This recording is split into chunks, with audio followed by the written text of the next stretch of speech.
ساری دنیا یہ سمجھتی ہے کہ سودائی ہے، اب میرا ہوش میں آنا تیری رسوائی ہے۔ ساتھیوں، چند روز قبل مسیحی قوم سانحے سے گزری۔ مناسب الفاظ تو یوں ہوں گے کہ یہ انسانیت کا سانحہ تھا۔ مذہبی زیادتی سے بڑھ کر یہاں انسانیت کی موت نظر آئی۔ بھائی چارے اور قومی یکجہتی کا قتل عام ہوا۔ زندگی باقی رہی مگر وسوسوں کا راج ہوا۔ خوش فہمیاں بے قدر ہوئیں، مگر بہت سی حقیقتوں پر غور بھی کرنا ہے۔ سوچ کے اس عمل میں میرے ساتھ رہیے۔ ہتھیار کون اٹھاتا ہے اور سازش کون کرتا ہے؟ جارحانہ رویہ اپنانے کی ضرورت کس کو پیش آتی ہے؟ کون کس کے خلاف پلاننگ کرتا ہے؟ کیا کبھی طاقتور نے کمزور کے خلاف، پر اعتماد نے کم اعتماد کے خلاف ایسا کچھ کیا؟ نہیں۔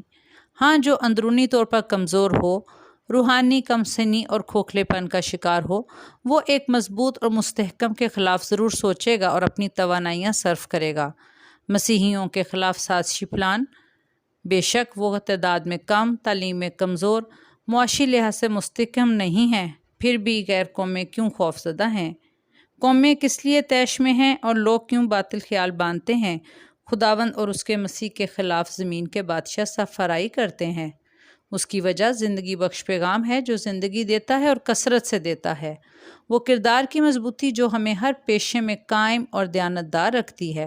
بظاہر ہم کمزور اقلیتی رکن ہونے کے باوجود بدی، رشوت، چور بازاری سے مغلوب نہیں ہوتے۔ جو نجات کا پیغام ہمارے پاس ہے، شاید کوئی اس سے محروم ہے۔ امید کی ہوئی چیزوں کے اعتماد اور اندیکھی چیزوں کے ثبوت سے مسیحی قوم مالا مال ہے۔ ان اوصاف کی بنا پر ہم دنیا کو بھاتے نہیں اور کھٹکتے ہیں۔ دوسرا، وہ یہ کہ توہین، حرمت، غیرت، جمع مردی کے معنی مسیحیوں کے لیے کیا ہیں؟ دیکھنے کی بات ہے کہ یسوع المسیح کی پالیسی کیا تھی۔ وہ یقیناً عدم تشدد کی پالیسی تھی جس سے مسیحیت ختم نہیں ہوتی، بلکہ ہم یوحنا 18 باب اس کی 36 آیت میں پڑھتے ہیں کہ اس کی تعلیم، اس کی بادشاہی اس دنیا کی نہیں، وگرنہ اس کے خادم لڑتے اور اس کے پیروکار تلوار اٹھاتے۔ اور ہمارا نظم و ضبط دنیاوی ہے ہی نہیں۔ ویسے بھی ساتھیوں، جمع مردی، جواب دینے، حملہ کرنے، اپنی طاقت اور زور کے اظہار کا نام نہیں، بلکہ ثابت قدمی سے اپنے آپ کو قابو میں رکھتے ہوئے درپیش خطرات کا سامنا کرنے کا نام ہے۔ مسیحی ضابطہ بہت مشکل بھی ہے۔ کیوں؟ یہودی شریعت دنیا کی مفصل ترین اور مشکل ترین شریعت، مگر جرم ثابت ہونے پر سزا ملتی ہے۔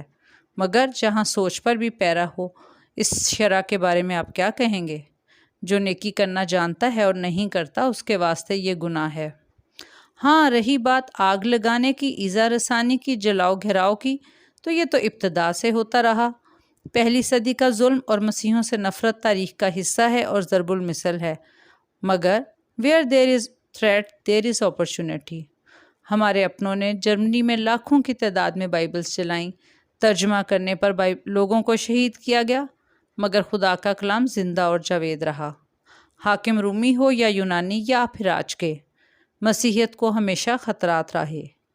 برائی رات ضرور کرتی ہے، مگر سچائی سے خوفزدہ بھی رہتی ہے۔ مسیح کا کوئی شاگرد طبعی موت سے دوچار نہیں ہوا، اور آبائی بزرگوں نے بھی شہادتیں قبول کیں۔ ہاں، ہم اس کے نام کی، اس بہت عظیم، اس بڑے نام کی، ناموس کی حفاظت کیسے کر سکتے ہیں؟ کیونکہ تلوار اٹھانے سے مخلوق خالق کی حفاظت نہیں کر سکتی، کیونکہ ہم کمزور، فانی اور گناہ گار ہیں، اور وہ لازوال، ابدی اور ازلی ہے۔ ہم اس کی شفاعت اور کرم کے محتاج ہیں۔ افسیوں 2 باب اس کی 8 اور 9 آیت دیکھ لیجئے۔ مگر ایک بات ضرور ہے کہ ہم اس کی بے حرمتی کرتے ہیں، کلام کی سیدھی راہ کو بگاڑنے سے۔ جب ہم اس کے نام لیوا ہو کر بھی اس کی مخالفت میں قدم بڑھاتے ہیں تو ہم اس کی بے حرمتی کے مرتکب ہوتے ہیں۔ آج جن ملکوں کو ہم مسیحی ملک کہتے ہیں، وہاں سب سے زیادہ پاک کلام کی بے حرمتی ہو رہی ہے۔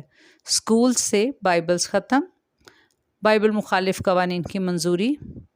ہم اپنے کردار سے روزانہ یسوع المسیح کو صلیب دیتے ہیں۔ ضرورت ہے کہ ہم اس کے نام کی عزت کے لیے، اس کی تعظیم کے لیے اس پاک کلام سے نہ دائیں مڑیں نہ بائیں مڑیں، کیونکہ یہ راہ حق ہے، سنبھل کر چلنا، یہاں ہے منزل قدم قدم پر۔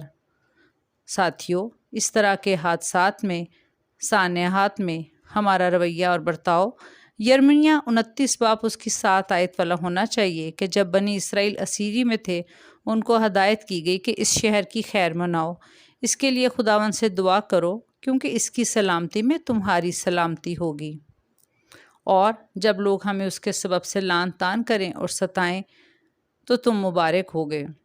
اور رومیو 12 باب 19 آیت میں کیا ہی بھلی اور تسلی بخش ہدایت ہے، اے عزیزو اپنا انتقام نہ لو بلکہ غضب کو موقع دو، انتقام لینا میرا کام ہے، بدلہ میں ہی لوں گا۔ پیارو ہمت باندھو، آگے بڑھو، کروس کا لو نشان، جیتیں گے ہم یارو، ہارے گا شیطان۔ میرے ساتھ اس دعا میں شامل ہوں۔ جنہیں نام سے تیرے ہے بغض صدا، انہیں جلد تو اپنا کرشمہ دکھا، انہیں روح مقدس کر تو عطا، جنہیں خوف خدا کا ذرا ہی نہیں، جنہیں خوف خدا کا ذرا ہی نہیں، میری اس سے زیادہ دعا ہی نہیں۔ آمین۔ شکریہ۔